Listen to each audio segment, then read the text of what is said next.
Yes, just different screws. Yeah. It's funny. One time we were in Mexico and Mark couldn't make it. He got banged up at a Ring of Honor show. Like we were literally going from a couple of dates of Ring of Honor to spend a week in Mexico. And we're down there for CMLL for the Grand Prix.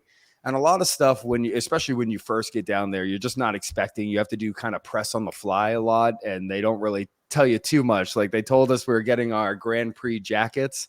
And next thing you know, they have us all lined up. This is, 7, 8 of us.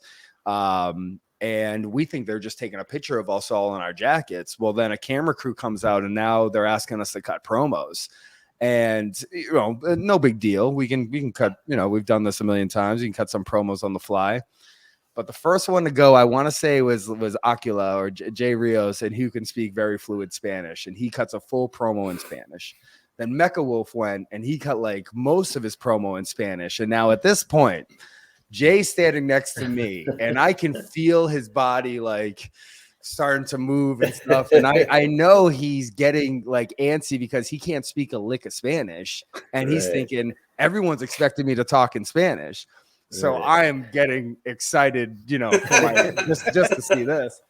And I don't speak the best Spanish, but I have my little catchphrases that I've it's just kind of my go-to when I'm down there. So I start hitting those, and I'm seeing Jay get even more antsy because he's not expecting it from me.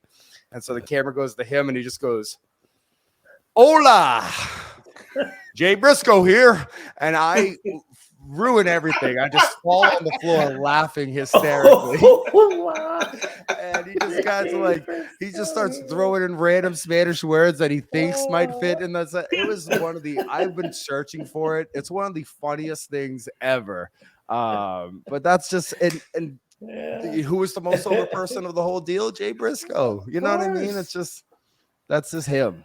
I can hearing you say that, like I can actually hear his voice and see his face a little bit. Oh, hola. That's all I got. Well, I'm Jay Briscoe and I'm here, and so good, man. So good. But that's actually the same trip that we were talking about before the show that I got the banner on. Yes. Yeah. So that was, I don't know. I think it was on Twitter. Okay, that thing was 3 stories tall. Dude, like you unraveled it on the 3rd floor or the 4th floor. It is one of the most obnoxious things you'll ever see in your life. I have one too. How did that come to be? How did all of this go down? Please. So here's the thing. I had been in Arena Mexico before, and they have these giant banners that they put of you in if you're doing the Grand Prix. So like on either side of Arena Mexico, it's like these giant banners, Matt Taven, Jay Briscoe, Kenny King on this side, Volador, Kalistico, all the other guys, here's going to be the 2 teams of the Grand Prix. Well, when you're looking at it in Arena Mexico and you're in Arena Mexico, they don't look that big. But they're hanging from the ceiling. And so you're seeing it just kind of hanging there. And you're like, oh, yeah, no, can we have those? Like, oh, we'll bring up. And the one of the, the text there is like, you want this? I was like, oh, yeah, no, we want those. And he's like, oh, okay, maybe. So Jay ends up leaving on a flight early because Mark was gone and, about grabbing their truck or something happened where he had to catch a super early flight. And that morning, the guy came up to us and had all these banners wrapped up. And I'm like, oh, no.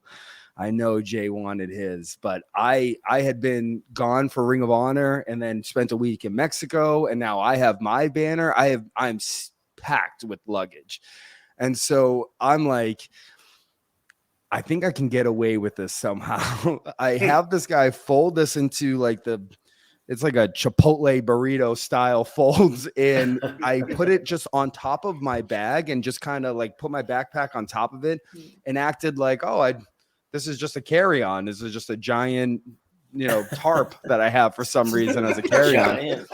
Poster of my friend. I don't think too much about the fact that I have to go through customs and they're gonna, when they scan through, the tarp and customs, it just looks like the solid piece. So they think you could be hiding anything in it.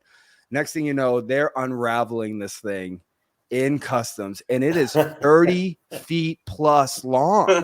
And there's 2 of them. I have mine too. So there's just giant, they're raveling it out, and it's just Jay Briscoe's crazy eyes. And I have like I'm Matt Taven dumb face as well. And they're just holding these things all the way up. And I'm like, this must be the dumbest thing you've ever done in customs. Like, look at, I don't know why I need these so bad, but please, can we wrap these back up? And I ended up at that point, they were like, you know, you can't bring it on the next flight or whatever. I had to just buy a whole new suitcase in the airport.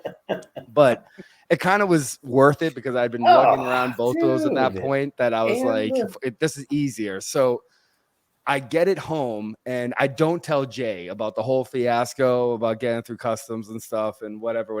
I know I'm going to see him the next week. And so me and Dalton were standing up. We're on that third floor. And I was like, that's the most brilliant part of this whole thing. I was like, call Jay right now and tell him to come out to the courtyard. And we threw that thing over the balcony. I thought it wasn't going to go that far.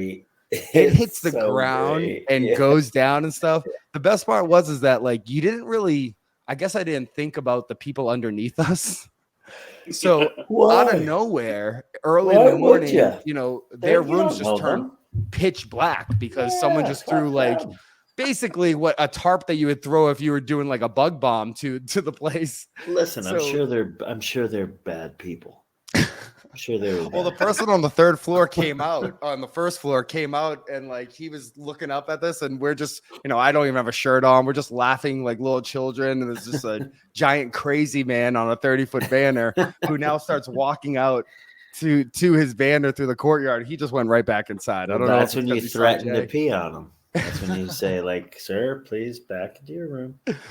So we gave it to him. We spread it out on the courtyard. We took pictures and stuff. The best part of this whole deal was that a week or a couple of days later, I get a picture from Jay, and it's in his yard, spread all the way out, and the kids are sliding on it, and then they start using it as a slip and slide. And they were just using this giant banner as a slip and slide of Jay in their front yard. It was the beautiful. Best. And that's beautiful. There's nowhere you could put that banner anywhere. It's too big. And I kept joking around with Jay's wife, Ash. I was like, you're going to have to put it on the side of the house. I don't know. You're going to have to talk to Jay about that one. It was huge. And the look on his face when he's coming through that courtyard, man, that was so worth it. Yeah. That really brought a smile to my face.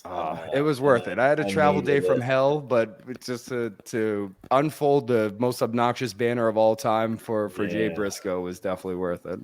Yeah, and you got that story. Yeah.